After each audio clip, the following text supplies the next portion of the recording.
ఓం అస్మద్ గురుభ్యో నమ శ్రీమతే రామానుజాయ నమ.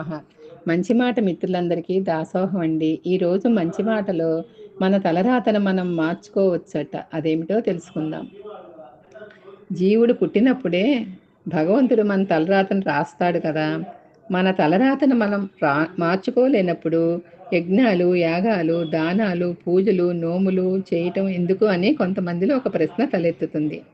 అయితే బ్రహ్మ నుదిటి రాతను రాసేటప్పుడు అందులో ఒక మాట కూడా రాస్తాడంట. నేను రాసే తలరాత నేను కూడా తప్పించలేను, కానీ మీరు పూజలు, యజ్ఞాలు, యాగాలు, పెద్దల దీవెనలు, ఉపాసనలతోటి మార్చుకోగలరు అని రాస్తారట. ఒక వ్యక్తికి బ్రహ్మ 100 సంవత్సరాలు ఆయుర్దాయం రాస్తే ఆ వ్యక్తి చేసే పాపాలను బట్టి ఆ వ్యక్తి ఆయువు తగ్గుతుంది. కానీ పురాణాలు శ్రద్ధగా పఠించినా విన్నా మన పాపాలను తొలగిస్తుంది. దీనిని రూఢీపరుస్తూ పెద్దలు వాల్మీకి మహర్షి రచించిన రామాయణం గురించి ఈ విధంగా కీర్తించారు. చరితం రఘునాథస్య శతకోటి ప్రవిస్తరం ఏకైకమక్షరం ప్రోక్తం మహాపాతక నాశనం. శ్రీరామాయణాన్ని చదివినా విన్నా, అందులోని శ్లోకాలు పఠించిన, రామారామ అనే పదం పలికిన మీ యొక్క మహాపాతకాలను నాశనం అవుతాయని పెద్దలు సెలవిచ్చారు.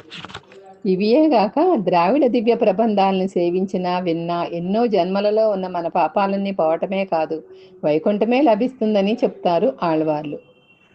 పూర్వం విభుముఖుడు అనే ఒక రాజు ఉండేవాడు. ఇతనికి 50వ ఏటనే మరణగండం ఉంది. ఆ మరణగండాన్ని ఎవరూ తప్పించలేరని రాస్తాడు బ్రహ్మ. అతని అదృష్టం బాగుండి ఒక గురువు గారిని ఆశ్రయించి ఆ గురువు చెప్పినట్లు అర్చన, మృత్యుంజయ జపం చేయటం వల్ల చావవలసిన వాడు బ్రతికాడు.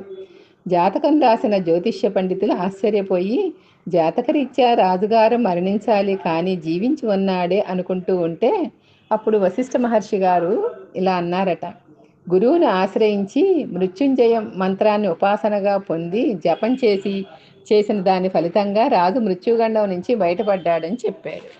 దశరథ మహారాజుకి 60,000 సంవత్సరాలు వచ్చిన పిల్లలు కలగపోయేసరికి వశిష్ఠాదులు ఉత్తర కామేష్టి యాగం చేసినందువలన రామ, లక్ష్మణ, భరత, శత్రుఘ్నులు జన్మించారు.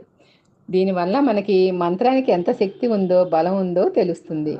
మనకి ఆపదలు కలిగినప్పుడు దుఃఖిస్తూ కూర్చోకుండా భగవన్నామ జపం చేయటం, స్తోత్ర పాఠాలను పఠించటం, గుళ్ళో ప్రదక్షిణాలు చేయటం, యజ్ఞయాగాలను చేసి దేవతలను కొంతవరకు తృప్తిపరిస్తే మన ప్రారంభ కర్మను తప్పించుకోవచ్చు. ఇంకా పరమాత్మ పాదాలను స్మరించడం వల్ల, ఆయనకు శరణాగతి చేయటం వల్ల మన మీద పడే కొండంత పాపాలు దూది వస్తాలంతా అయిపోతాయి.